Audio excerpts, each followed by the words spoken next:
Dandelion community. This is Dion Stovall with Get in the Know With Sto. Hello everyone. I am so proud and so excited to have with us on today an amazing woman in this city.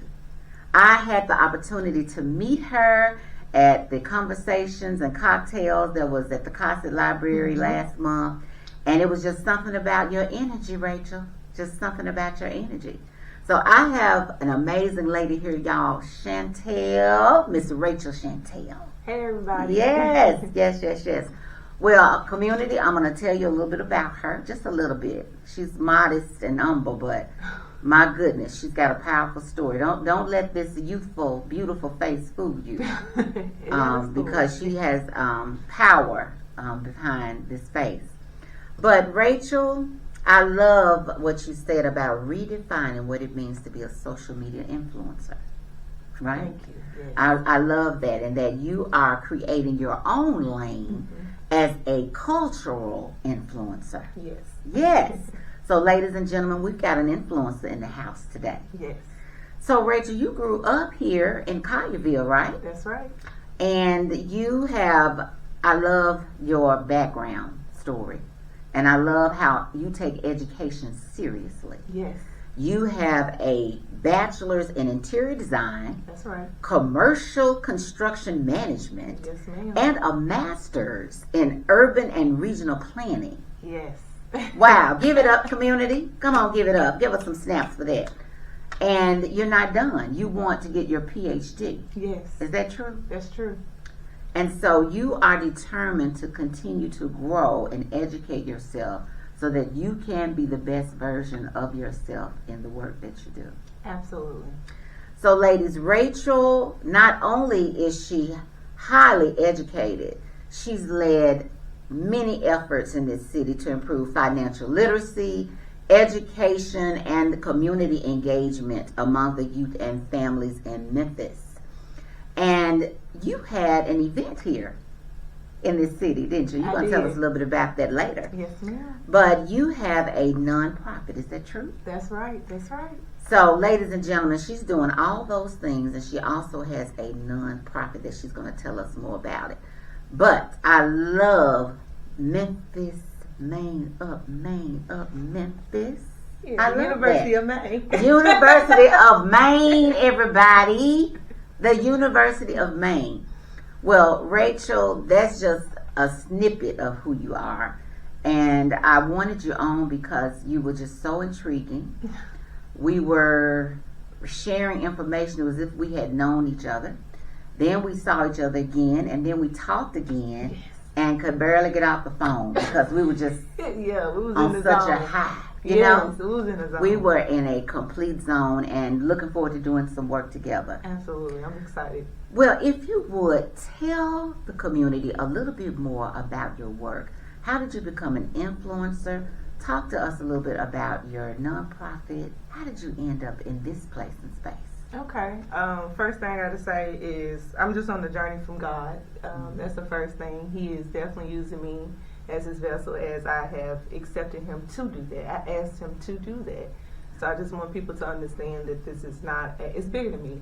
You know, if I was to die today, it'll keep going. That's how it works.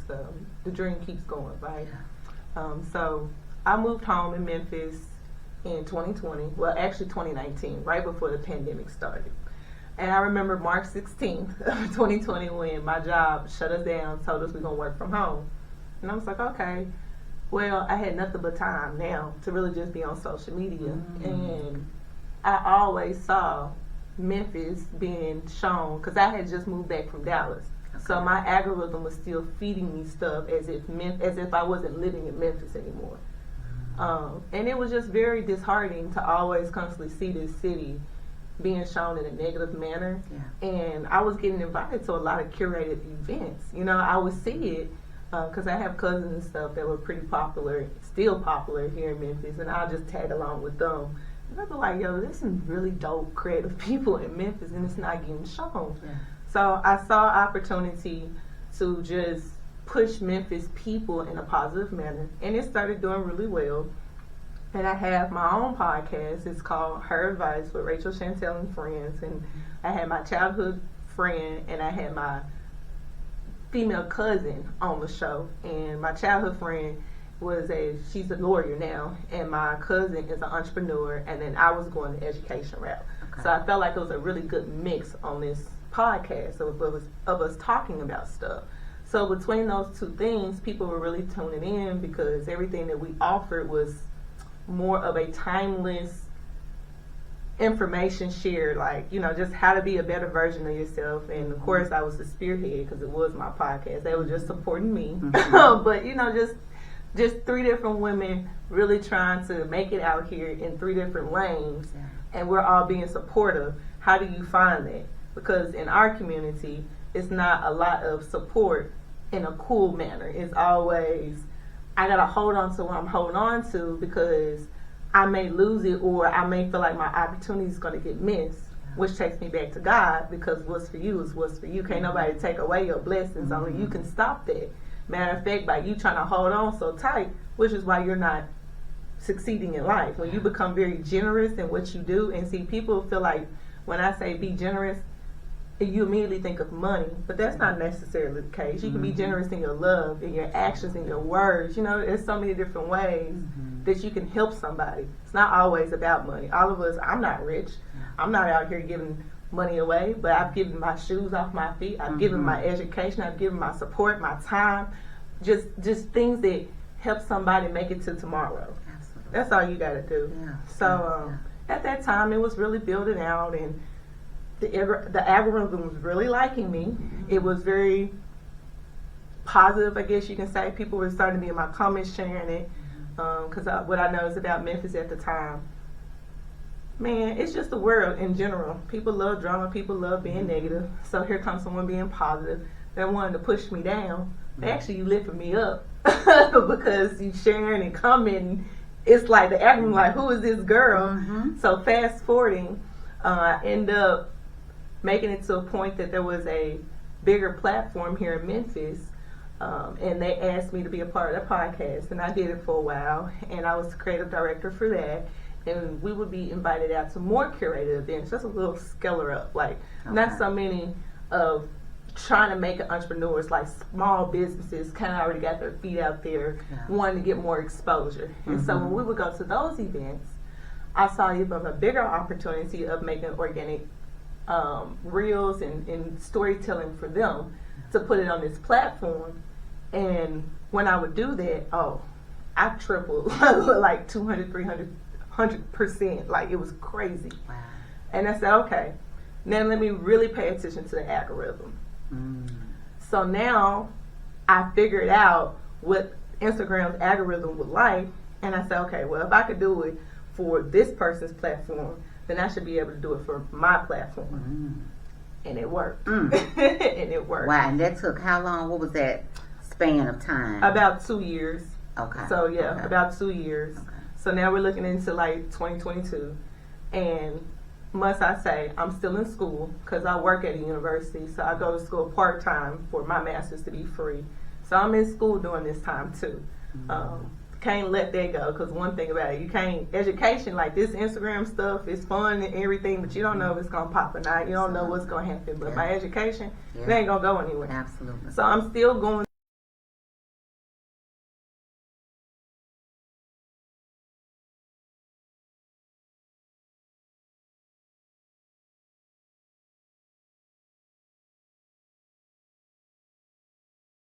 different entities of the world, or just how systems are put in place. And I got to a point that I got fed up. So I took this one class, and there was a book that I had to read, and it said verbatimly that the black community is a lab rat to how to build a sustainable community of what not to do. A lab rat. A lab rat. Okay. The black community, as if we're all the same. The black community is a lab rat, is what the verbiage said. Yes. Literally. Yes. Okay. And I really need more black people to read, because it's a statistical fact that we don't read. That's where the saying said, if you want to hide something from a nigger, you put it in a book. It's real, because we don't take the time to read anything. Right. And it was these classes that I was taking was very tough emotionally because I am black. You know what I'm saying? Like I am a black woman. You know, that's the first thing that you see when I walk out the door is black. Then I'm a woman. Then I'm young. Then I'm everything else. After having to prove to that, you know, having to fight against that stuff. So it was very emotional on me, and I would get so. I mean, sometimes I would get so frustrated, I had to scream to get out my frustrations. And my mom would just be like, I mean, she would try to do her best to just calm me down. But I'm like, Mom, this like, look at what I'm reading. Look how they talk about us. And nobody is even paying attention to this stuff. And I'm in class, and I'm doing these presentations. I'm doing these papers. I'm doing all these things. And I'm saying here, like, I'm having to talk for my people. Because I'm fighting against it. Right. And I'm teaching even more people about us. And I'm teaching myself, too, because I don't know everything. Yeah. But I'm just, like, I don't even know. It's just like I was falling into this black hole of just information. And I said, Mom, I got to do something. I don't know what I'm going to do, but I got to do something. I have got to figure out a way to help people. Not even just black people, but just people in general that falls into this world of lack of information, of education, but it mainly comes from mental health. That was the first thing that constantly popped out to me. And I had already went through my own, like I just told you, how this was messing with my own mind. I had to go through mental health therapy myself to get myself right to continue even going through school. Because it got to a point that I didn't even want to finish school either. I was like, man, I don't want to deal with this stuff. So at the same time, all this is going on simultaneously. I'm like, I'm doing all of it. And I have a niece, and she was going through her own self-imagery, and she was in kindergarten at the time. Now we're talking about like ending of 2022, a little bit into 2023, somewhere in there, because this is just 2024. So somewhere in between, like August of 2022 up to like March of 2023 is where we are. And my niece was just going through all these things. I'm finishing out school. I'm starting to really pop on Instagram, like all these things that I'm barely holding on to my life. Like things done took off. And again, this is why I say God is real, because you plant so many seeds, and you just like, man, if I plant 10 of them, 2 of them might pop. Yeah. I just need one. I just need my one. As long as you plant them. You know, and the thing about it is we feel like we have to put so much effort into that one plant. But honestly, if you take the time to read the Bible, and you just have to have the faith of a mustard seed. And I don't know if people understand how small a mustard seed truly is. I don't think it's smaller than the head of a pin, like the stick pin. Yeah. It's just as small as the head of that. Like if it was in my hand, y'all still wouldn't even be able to see it in my hand. Like it's just the hope. Yeah. It's really what it's saying. The hope. Don't lose hope and understanding of how to step out on faith. Like on faith. And I'm not talking about, you know how you just sit here and say the same way that you put faith into going to buy a lottery ticket, and you just offer the hope of it, that hope maybe if I could just make $500 off it, I don't even have to hit the whole lottery. If we take that same principle and say, you know what, God, maybe I don't even have to do this. If I just give this to you, maybe I can make it to Saturday without having to cry. And today just Tuesday. Yeah. You know, if we put that same energy into God, trust. You know, it'll be the same thing.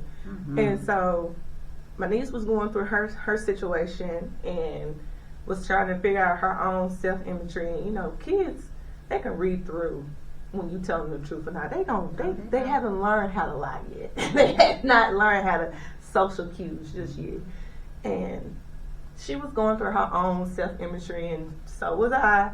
And I'm trying to tell her that she's beautiful and all these things. And she was like, nope, I don't believe it, because I didn't believe it about myself for my own thing. Because when I was growing up, again, like you say, I'm from Collierville, and I was too black for the whites and too white for the blacks. And being on the dance team and softball, seeing the body types of just whites and Asians, and here comes this black girl by herself, you know, I was an easy target to be picked on. Now, this body type is in. Like, I get it, the curvy.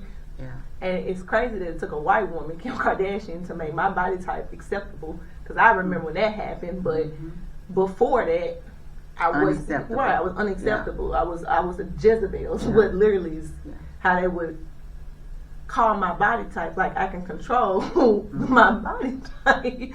Wow. But you know, that would really mess with you as a kid. Absolutely. With so many different things. Traumatizing. Exactly. And so how can I sit here and tell my niece to love herself when I truly didn't love myself? You know? And it made me just reflect back on it, because now I'm trying to pour into something, and the little girl knows. Like, any kid knows, you know? And so by this time, you know, the algorithm, phones listening, doing their thing, this package came across my phone. And it was Miss Black Tennessee for 2024, because by that time we were about into like July, August is when the competition for getting crowned for this year was coming up. Okay. So that's the time frame that we were in, and the categories that we had to do was talent, gown, interview question, personality, world news was the other one. Okay. For Miss Black Tennessee. Yes. 2024. Yes. Okay. And so this was the last year of them doing things virtually, because we're coming out of the pandemic. So for 2025, everything will be back in person. But as far as us, we were doing a lot of video entries and doing Zoom calls and video calls to take care of our competition.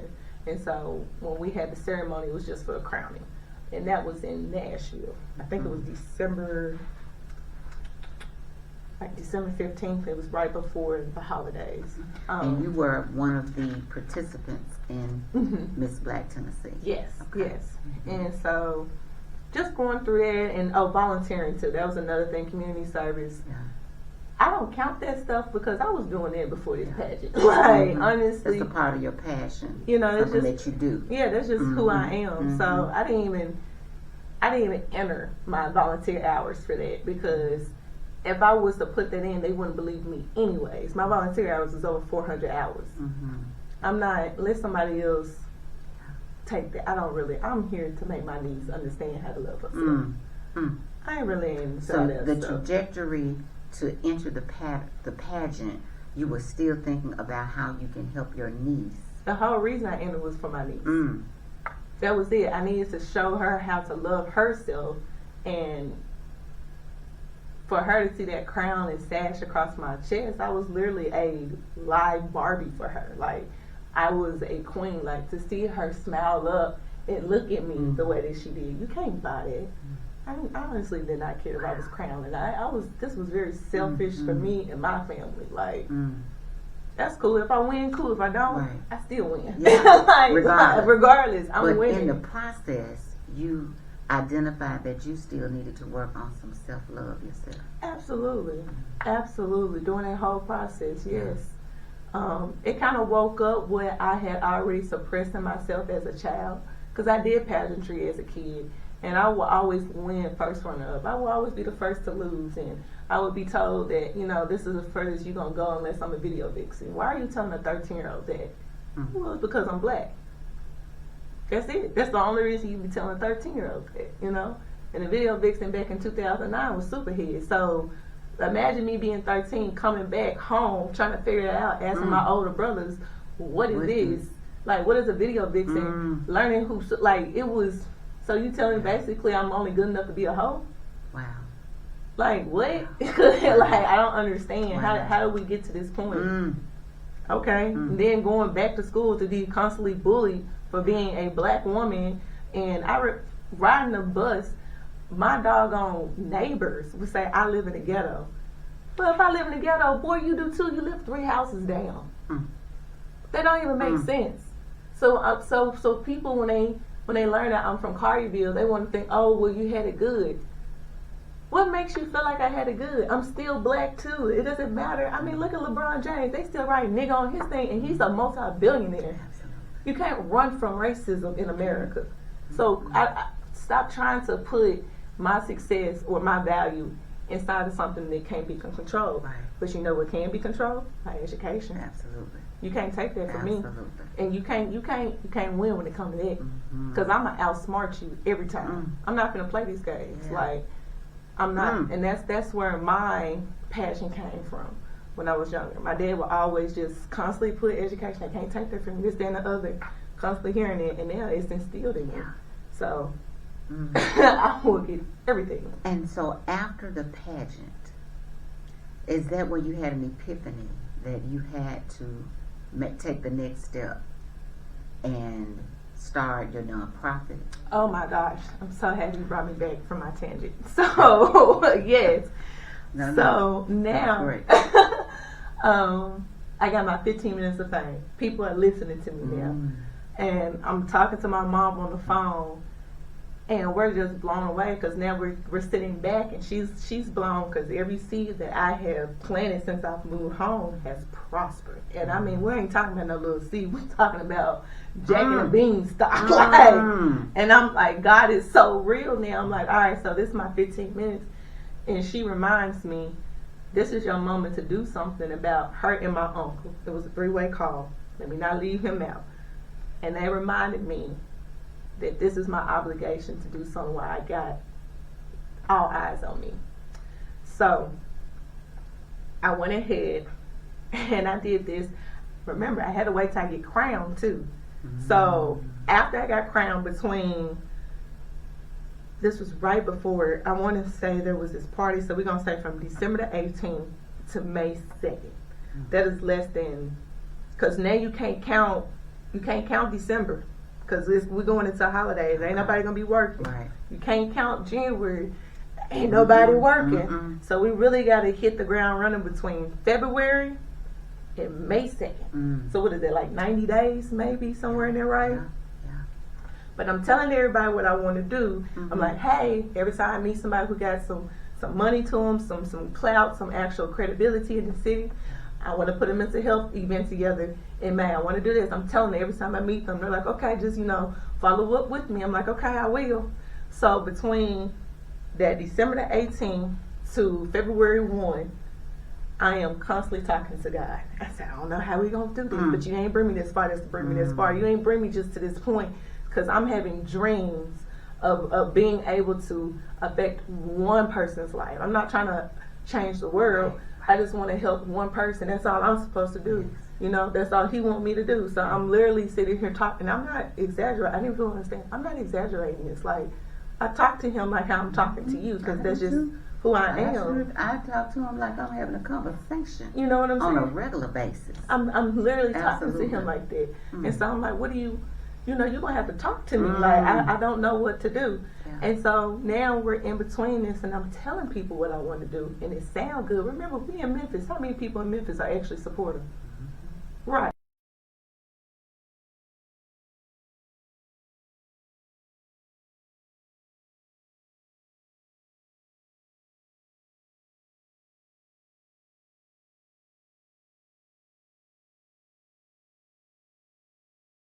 To the point I'm having these meetings, I'm going out, I'm talking to people, and I ain't told nobody none of this. I keep my mouth closed, because it just, I'm learning grace, but somebody gonna understand this, and I hope this helps someone, because this is where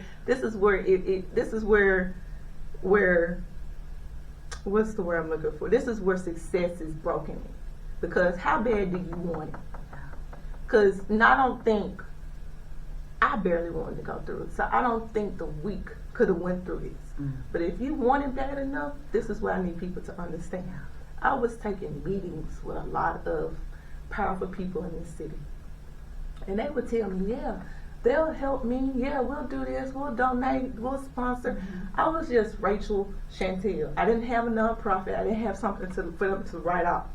I had to find a nonprofit to become my physical agent, because when I was meeting with certain people, at the same time, they would give me information that I needed, and I would follow through on it. I would execute it. And I'm not talking about weeks later. I'm talking about 30 minutes later. Like, I'm trying to get something done that's bigger than me. I'm trying to save lives out here. I'm trying to get information out, And So they would tell me, well, you need to have a physical agent for it to be a tax write-off, so it can be more likable for people to want to donate this amount of money towards you, this, that, and the other. And I'm like, okay, cool. So then I find that, and they'll tell me something else. Now I'm constantly perfecting and changing and crafting. I'm going through these things. So now I got the physical agent set up. I got these things. Now it's time for the check to get cut.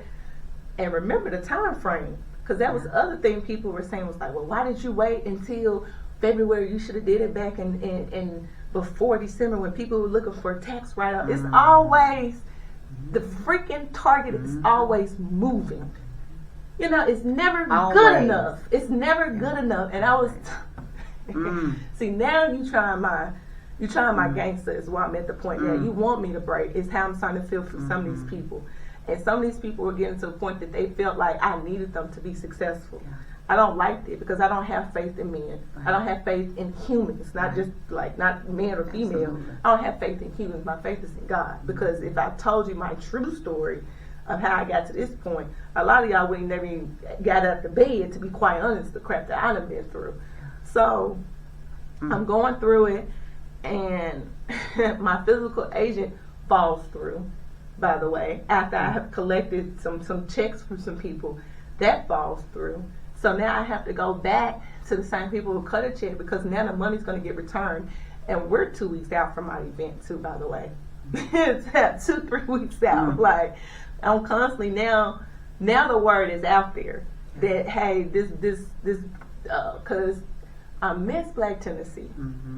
I've been called Miss America. I've been called Miss Memphis. And it's very, how hard is it for you to understand that the title is Miss Black Tennessee? It's not hard. It's just you don't care and you think it's cute, but it's quite disrespectful, you know. But I let it go, because at the end of the day, does it really matter? I don't really care about stuff like that, man. You know. So it's like y'all. You have a goal that you're trying to meet.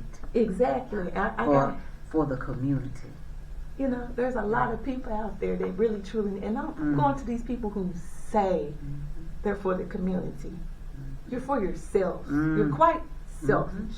They have their own agendas often. You know, just gotta stay quiet, you know. And it falls through. And it's like, oh, when they do it that way, and then this individual who owns that entity says that they're cool with my father and my uncle. So the way that the thing was set up, there wasn't any paperwork put in place. Because you came to me as if you were family. On word. Right? You know what I'm saying? We did a gentleman's word of mouth. You know what I'm saying? The gentleman's handshake. So when I didn't fold to what you wanted me to do, you pulled the rug from under my feet. So you thought. So you thought. Because when you canceled it and told me I couldn't use your physical agent, you thought you was going to keep those people's money, and that was going to be the ending of it. But let me tell you about how my God works. Because I have no shame in my game. I went back to those 3 women, 3 black women that donated the money to me, and I told them what I went through, and they cut those checks directly to my name. And the event kept going. And we returned those other checks that got returned back. So we did that, and here's what the event was. I did a mental health festival back on May 2nd. I was able to go on Channel 3 News, Live at 9. I was able to promote it on I Love Memphis, I Love Travel, Downtown Commissioner, the Desktop, I think Channel 5, Fox 13.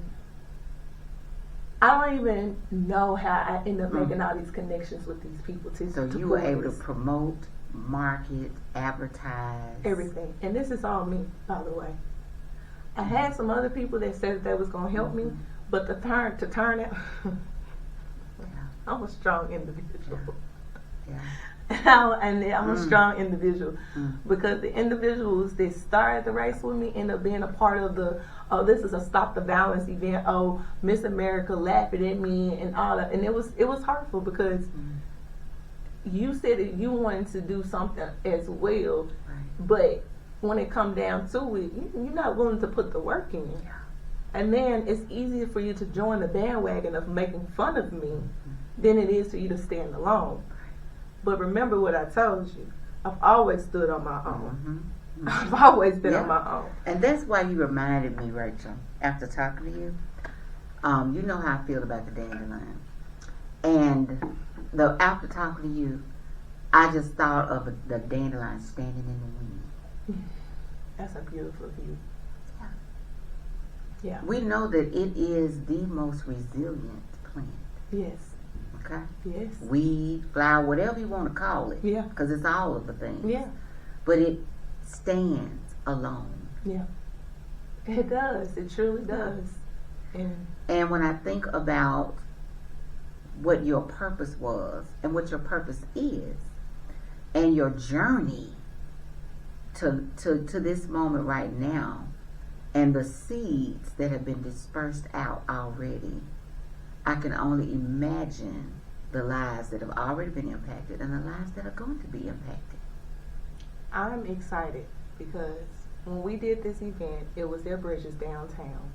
And I brought out a gun violence survivor from from the Waffle House shooting back in, I think it was 2016 in Nashville. She is a college friend, shot several different times. The bullets ricocheted inside of her body. She actually threw herself in front of her friend because she said that she was a bigger woman and she thought that she'd be able to stop the bullets. But her friend ended up losing her life in this situation. I mean, the guy who took the fella down ended up getting an award from BET back in the day for it. I also brought out the director over the CTI team here in Memphis.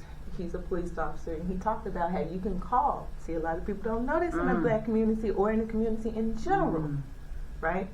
You know, when you call 911, you can request the type of officer you want to show up to the scene. That this is a mental health situation, send someone who's trained in that. So we don't know our rights because we don't take the time to educate ourselves. So once we were done with that, we went through 3 different workshops. What mental health foundations is, what it looks like, how to address it, how to take care of it. It's different from physical health. The stigmas and misconceptions behind it. Because you know, you always, send them to church. No. Sometimes you need to talk to people who can talk back. Absolutely. Immediately. And that's okay.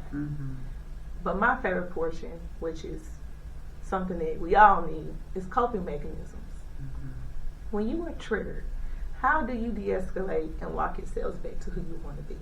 Because it's only a matter of time until somebody makes you upset, and we all can't go around here smacking somebody. Because stimulus is all around. You can't run from it. You know? Right. You cannot run from it. And I would love to know how do you see this correlation between mental health, because that's your niche, and social emotional intelligence. Yes. Where do you see that correlation in your nonprofit as an influencer? And what do you do to demystify some of the stigmas? How do you use your platform in that way? Those are such great questions, and the cross-reference between social intelligence and social cues, as well as mental health, I think first off, it's going to look different for everybody. It's going to look completely different because we all have our own experiences. So when I speak, I'm coming from my experiences because the world has not always been so kind to me, and I've dealt with a lot of stuff. I'm dealing with a lot of stuff. And it's hard to turn your cheek, but you have to understand that tomorrow is a better day. 30 minutes from right now is a better time. And you got to have an environment to help you be able to thrive, not survive. And I'm thankful that I have shedded a lot of not so for me people out of my life. So to come back to the social cues is understanding that when people want to make those little jokes about you, be like, you think you look cute today. That's not a friend. Get rid of them. You know what I'm saying? So being mindful. Very mindful. Very mindful. Yeah. When you know when someone rubs you the wrong way, get rid of them. Stop holding on to them. Let them go. Now, I say it now, but it took some time for me to get to that point. But when you get to that point, oh, baby, it's quick, easy. My mama tell you she don't get second chances. And I don't. I'm not going to have a second chance to kill me. Nope. I'm not doing it. It's like that I'm very visual. And so I think about, even going back to the dandelion, how you have to release. You have to let go. Yeah. Right? Yeah. You can't continue to hold on to things that aren't helpful to you, healthy for you. You have to relinquish and surrender. Yes. And oftentimes we function in a space that's where our minds are full versus being mindful. I like that. You know? Yeah. And, just understanding that what you said in reference to knowing what is happening to you. That's how you can be more mindful when your mind is full. We have to stop thinking. I was talking to a individual, loved him to death, and known him since I was 12 years old, and he was just telling me what his day-to-day life looks like right now. And he said to me, well, I grew up around this, so this is what it is. I said, but you're making the decision as an adult to stay in it. We have got to stop thinking that we cannot control our narratives. And I said, friend, I don't like this for you. I'm not judging your situation. Right. But I care. I love you, so I'm going to say something Absolutely. to you. You can do better. When you're a child, you don't have an option sometimes with the hands that's dealt with you. But when you come to an age that you can control where you go, how you look, what you dress, what you eat, it is now your responsibility to heal that inner childhood trauma and do something. We have to let go of this victim mentality of, well, I still want my 50 acres in the mill. Let that go. No one is coming to save you. This is 2024. I was born in 94. There was people who laid their lives down for me to have the black privilege to go into these areas and do the things that I do and say what I want, go where I want, be who I want. So I'm going to do those things. I'm not going to be 30 years old, living in now, speaking on a generation that I can't even relate to because they didn't even have social media, the internet, or anything else that I have these privileges to better myself with. So that is where I want to encourage people. Yes. I don't want you to think that I am looking down on you, because I'm not. I am here to make you challenge yourself. You have got to challenge yourself, because no one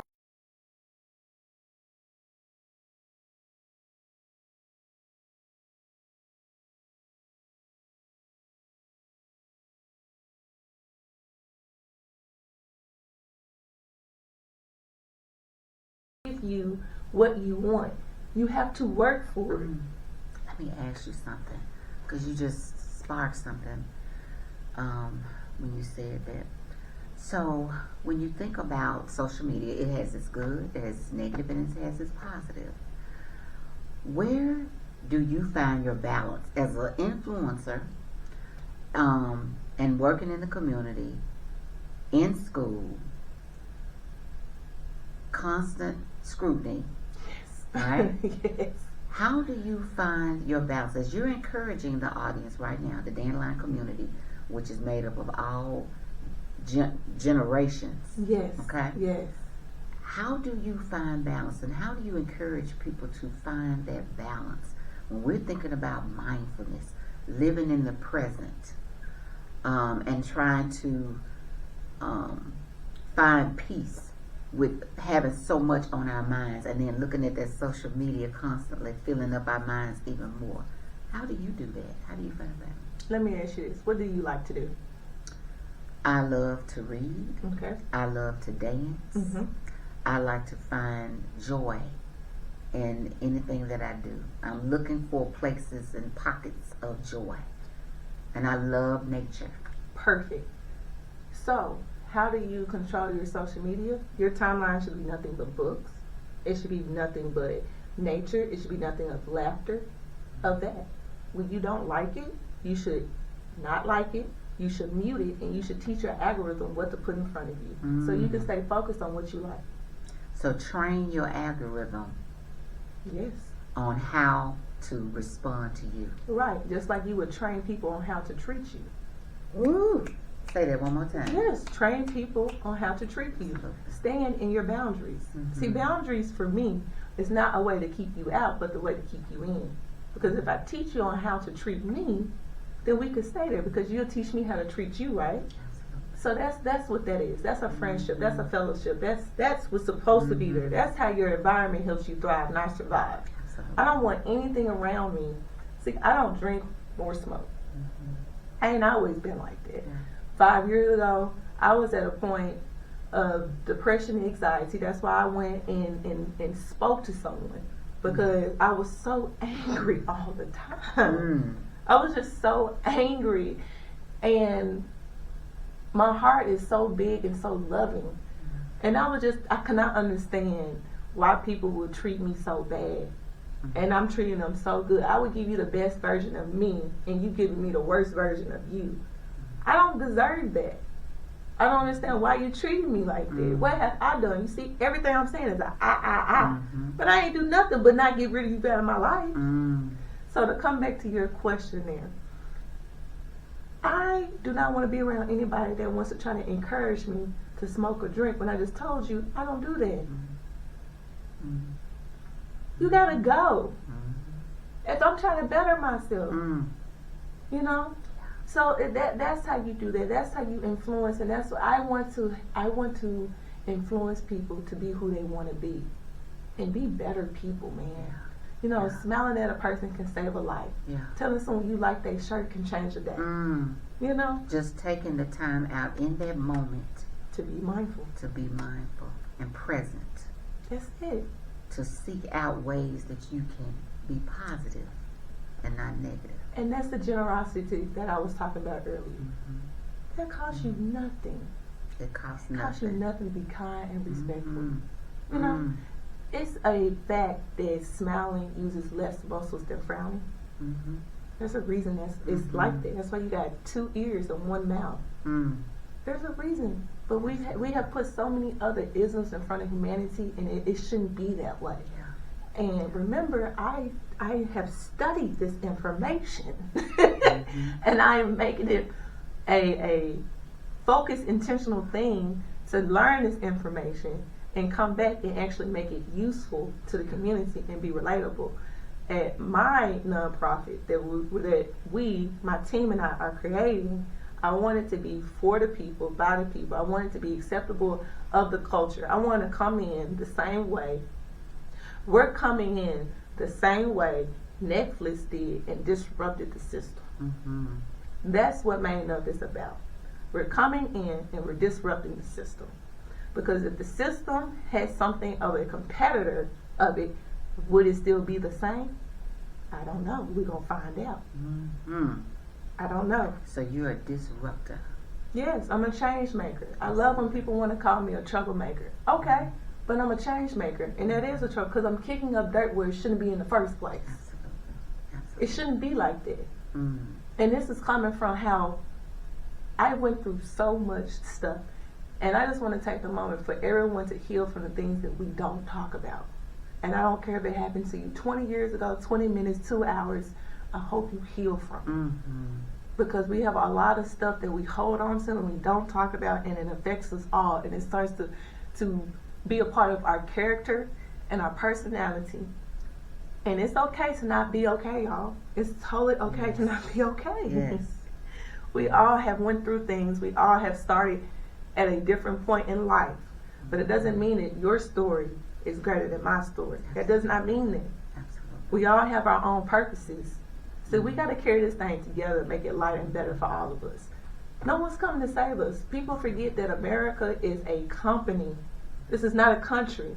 The government is not your friend. It doesn't like any of us. White, black, Hispanic, I don't care what nationality you are. I don't care what personality you have. I always say a nationality is not a personality. But this society and status quo will make you think that. Because they put racism before humanity, and it shouldn't be like that. It's a system. I've been blessed and fortunate enough to travel outside this country to other parts of the world and see and understand what a real community should be like.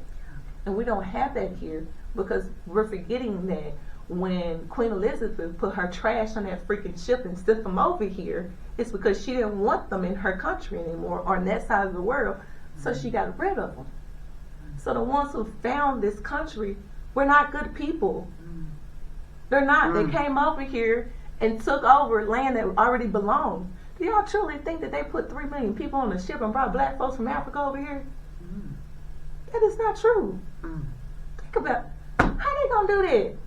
And you tell me they did this in the 1800s, in the 1700s, but they couldn't figure out how to sit here and keep the yellow fever, but you can bring 3 million people over here? Y'all make this make sense. Make it make sense, but we don't take the time to actually understand that. That's what I'm saying. You know, I'm not a conspiracist. I'm not saying that. But I did learn that every rumor has some type of truth in it to make it believable, right? That's all I'm saying.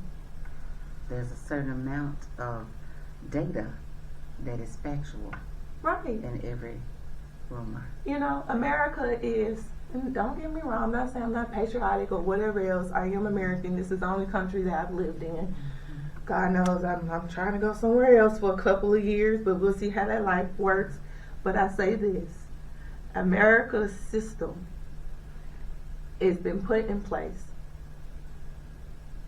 If we were, I'm an independent thinker. Let me make that very clear right now.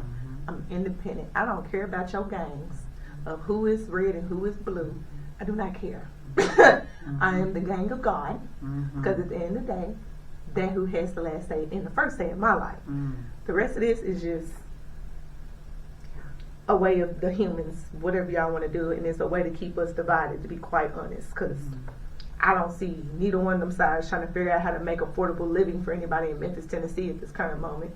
If anything, y'all should actually be out voting every year for your local government, because that's what truly matters. The people who actually takes a point in your life, and being out at your town home meetings and being out at your commission meetings and sitting here talking to them and calling. There's a number, I wish I had my phone, that you can call and talk to your senator and talk to Governor Bill Lee and talk to him and tell him how you truly feel every day and get some, because no one's holding these people accountable.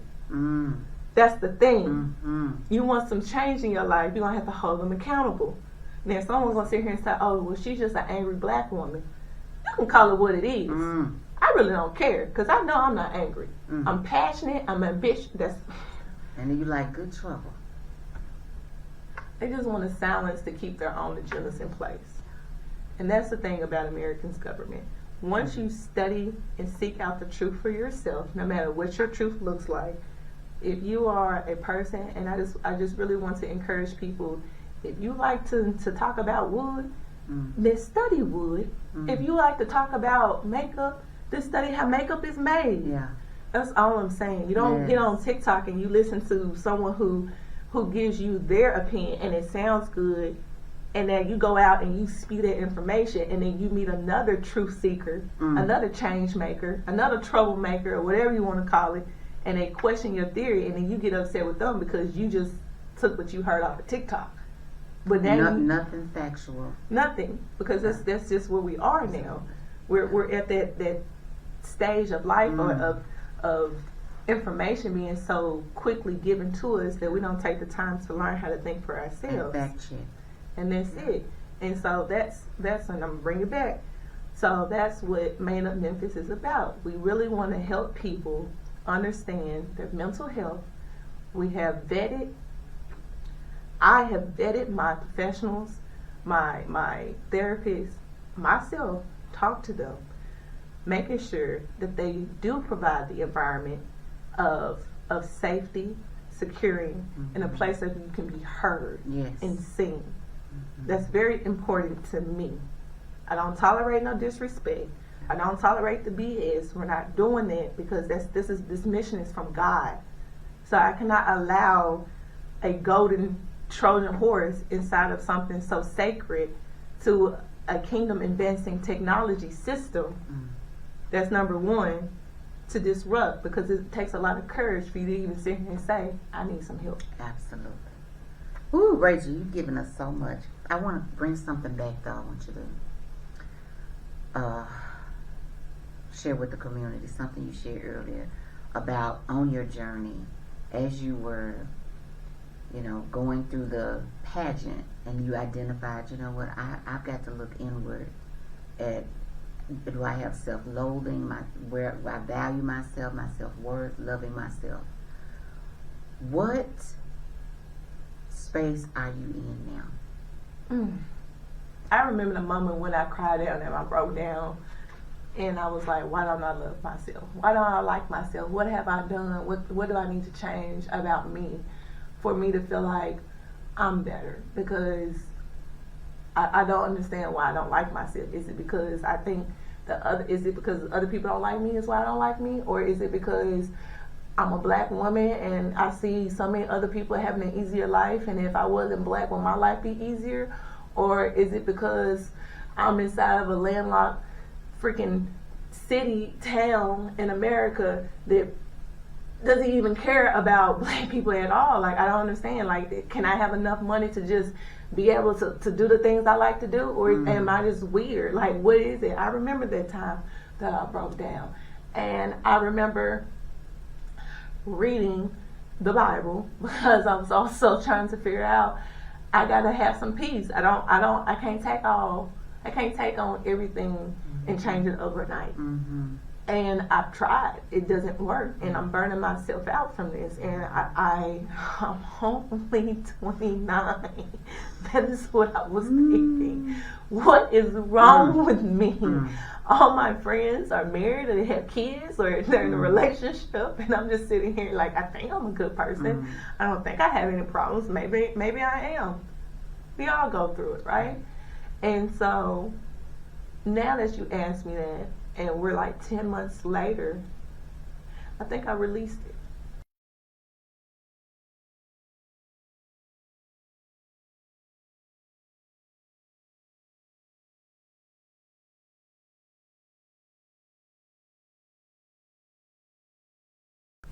I love who I am. I love that I like to sit up and listen to the birds come up in the morning. I like to walk outside with no shoes on. I like to sit in the rain.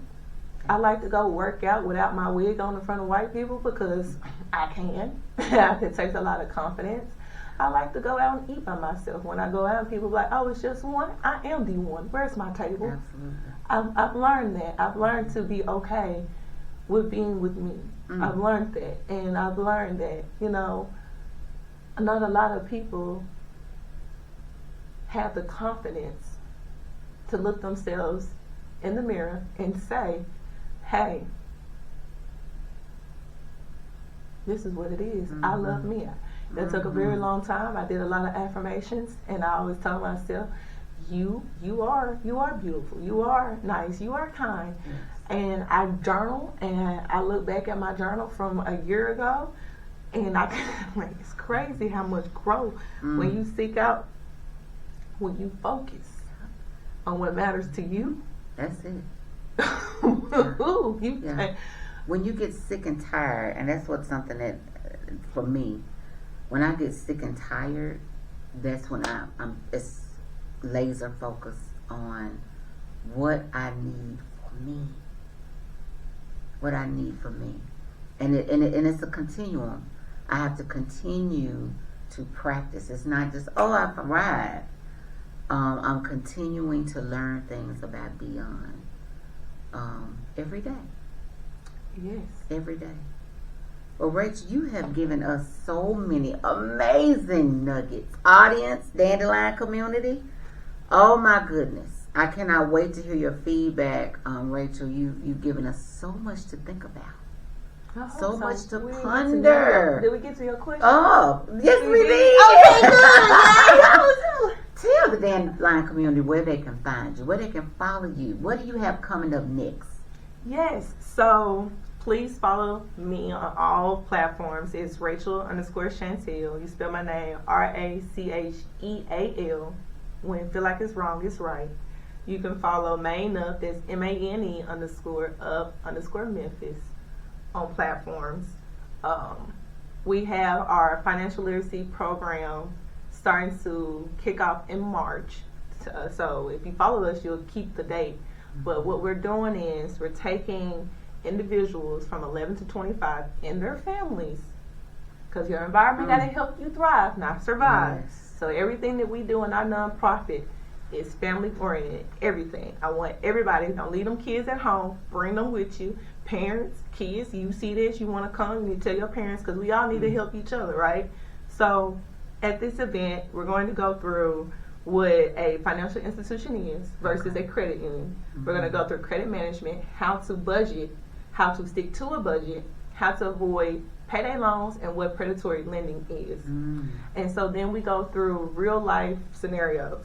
So you'll pick from there's a couple of different envelopes. I'm not going to give it all to y'all, because then you try to come in. It don't even matter if you try to come in, you still going to, if you don't know how to budget money, you still going to lose. But, you come in, you pick your education level. You come in, you pick out how much money you want to make a year, and then you pick out where you want to live. I love that. And so once you do that, then we're going to go through scenarios. You got 3 friends that want to take a trip. Which ones do you go on? You know, your grandmother, she needs some medicine versus you having to pay for tuition in school. Your water heater in your house fell apart, or you want to purchase a home. And see those 3 things that we just named? Yeah. They affect real life scenarios. They do. And I love it because it meets you where you are. Exactly. It's not dictating to you. You're able to say, this is what I need. Yes. And so that's powerful. That's what we're doing. That's again, we want to show people we are for the people. We're by the people. We're not here looking up. We're not looking down. There was a saying I learned a long time ago, and I thought it was some crap until right now. It's we only look down to bring those who are up, or something of that nature. Oh man, I forgot what it is, but we're not one of them little snooty nonprofits. Nothing against nonprofits, right? But it's not a tax write-off. It's none of those things. We really want to help people get results in our effort. So everything we do is intentional. I come up with all these different programs. I do it myself. I do a lot of the work. It's only me and 2 other people, and that is my board. My board is not made up of 1,000 people. It would never be made up of 1,000 people. It would stick to the folks who was here since day one. Wow. All right, audience, if you all want to sponsor Rachel, partner with Rachel, you've heard her first right here on Dandelion Dialogue with Sto. Now is the time. Our community needs Rachel right now, right? Right now. And we need to support her 100%. Maine up Memphis with Maine University. Rachel Chantel, standing in the wind, self-love, strength, resilience. That's what she represents. So we're going to get on board, Rachel. The Dandelion community, we support you. I love everybody, and that's all I got to say. My last thing, and I'll be quiet, is that just remember that being kind and respectful to yourself first will help you be able to do it to someone else. Can't nobody love you the way you love yourself. Can't nobody understand you the way that you understand yourself. So take the time to do that, and then help somebody else understand how to do it too. Thank you, Rachel. No, thank you. What a blessing. You are. What a gift. I appreciate you. I love you. Yes, ma'am. All right, y'all tune in. Y'all give some comments. Reach out to Rachel. Dandelion community, this is it. We're getting on board. We're joining the Memphis Maine crew. All right, until we see each other again, you all go spread your seeds of kindness, peace, and hope. Love you, and ain't nothing you can do about it. Thank you for getting in the Know With Sto.